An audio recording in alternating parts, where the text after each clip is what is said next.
According to Machiavelli, if you want to lead effectively and live in glory, you need to follow 3 principles.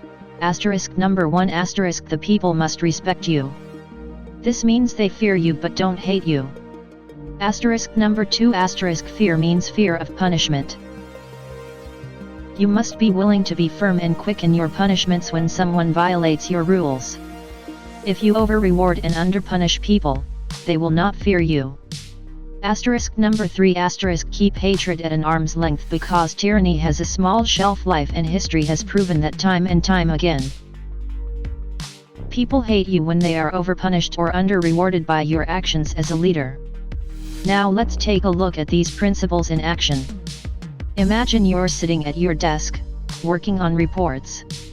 It's a day like any other. Today your boss Steve comes by and asks, "Hey Joe, I need you to work on some extra reports. I know this'll take up your weekend, but it's really important you sit and think for a moment. If I agree, I can climb up the corporate ladder faster. If the company succeeds, I succeed. So of course, you agree." "Sure Steve, anything for you." "Thanks Joe, you're really a good sport. I can't get Nancy to ever go the extra mile. Plus, my boss is on my case ever since we missed our Q2 numbers." As you buckle up for another weekend of work, you look over at Nancy's desk. She's packing up earlier than usual, and she's passed half of her workload onto you. How has she not been fired? You think. It wasn't always like this. Under Dawn, your last boss, she was always on time and completed her work ahead of schedule. And you rarely had to stay overtime on the weekends, and if you did, Dawn always made sure to give you time off later. But with Steve, it's almost expected that you'll just pick up Nancy's slack, with no future rewards. You start to regret your decision. You realize that you do more work than Nancy, but you're compensated equally. This makes you resent Steve. So eventually, you start to neglect your work and pass it on to someone else too. And this creates a downward spiral where, eventually, under Steve's weak leadership, the company starts to fail. So why is the company less effective under Steve than Dawn?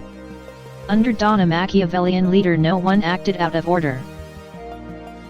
Dawn rewarded and punished in proper measures.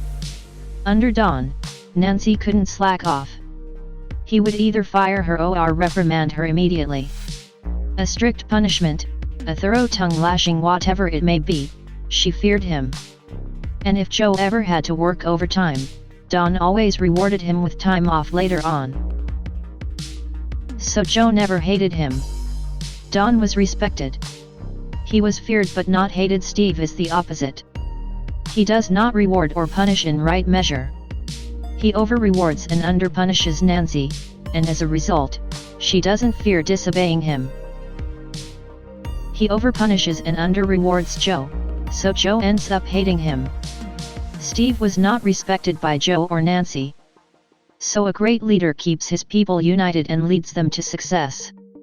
The people support him when they respect him, and they respect him when they fear him but do not hate him. If he under-punishes and over-rewards them, they will not fear him. And if he over-punishes and under-rewards them, they will hate him. A great leader rewards and punishes in right measure. But what are your thoughts? Do you agree or disagree with Machiavelli's view on leadership? Let me know in the comments.